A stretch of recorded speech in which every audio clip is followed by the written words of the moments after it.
Desde tiempos antiguos, la humanidad ha mirado al cielo con asombro, intentando entender el movimiento de los astros.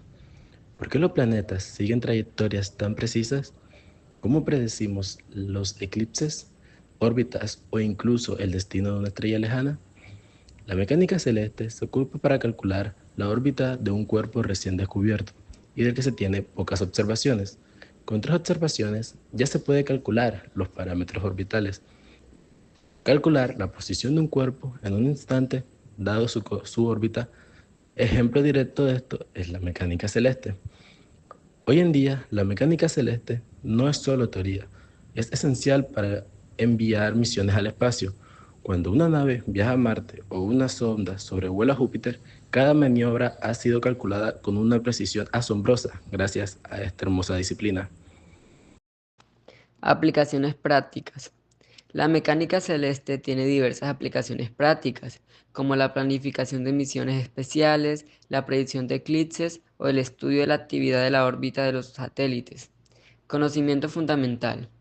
Al estudiar la mecánica celeste, se puede comprender mejor la dinámica del universo y las fuerzas que lo gobiernan. Ahora bien, hablemos de la ley de la gravitación universal.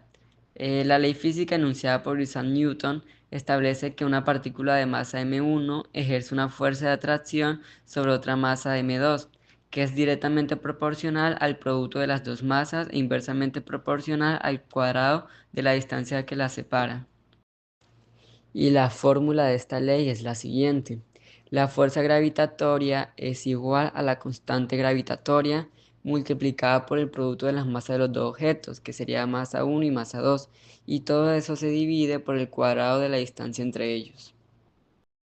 Un caso interesante sobre la mecánica celeste fue que en el 2022 la misión DART de la NASA logró desviar ligeramente la órbita de un asteroide, al estrellar deliberadamente una nave contra él. Fue la primera vez en la historia que la humanidad modificó el movimiento de un cuerpo celeste, usando principios de mecánica celeste para la defensa planetaria. Las leyes de Kepler explican cómo se mueven los planetas alrededor del Sol y son fundamentales para entender la astronomía. La primera ley dice que los planetas no giran en círculos perfectos, sino en órbitas elípticas como óvalos, y el Sol no está en el centro, sino en uno de los focos de la elipse. La segunda ley explica que los planetas se mueven más rápido cuando están cerca del Sol y más lento cuando están lejos, pero aún así, en tiempos iguales, recorren áreas iguales dentro de su órbita. Por último, la tercera ley establece que cuanto más lejos está un planeta del Sol, más tiempo tarda en completar una vuelta a su alrededor, es decir, su año es más largo. Estas leyes fueron descubiertas por John Kepler en el siglo XVII y aunque en su época no se entendía la gravedad como hoy, sus observaciones siguen siendo correctas y muy útiles para estudiar el sistema solar. Estudia el movimiento. La mecánica celeste se centra en entender cómo se mueven los cuerpos celestes, como los planetas alrededor de las estrellas o los satélites alrededor de los planetas. Entre esto está también la influencia de la gravedad.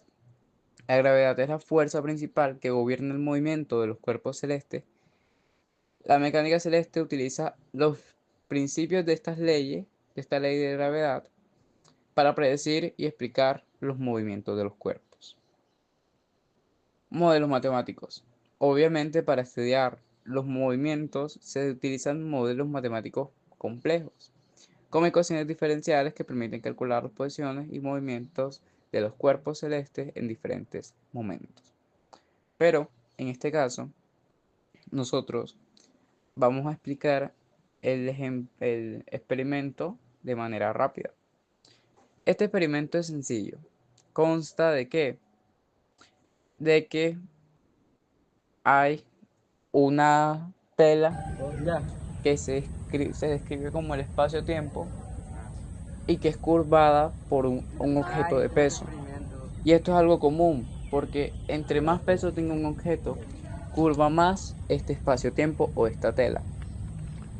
Esto es algo planteado y fundamentado ya muchas veces por varios científicos.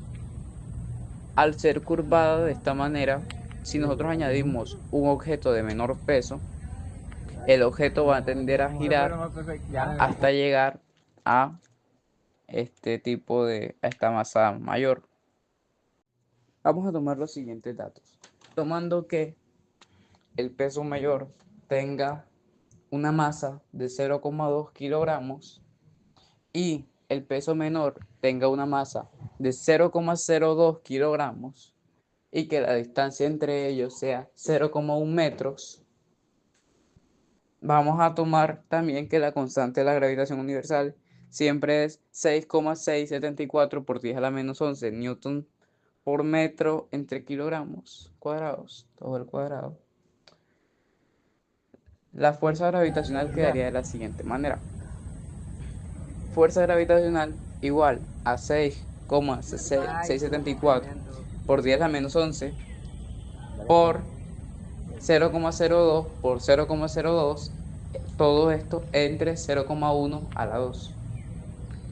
Esto daría un equivalente a fuerza gravitacional 6,674 por 10 a la menos 11 por 6,04, que en total daría fuerza gravitacional igual a 2,6 por 10 a la menos 11 newton.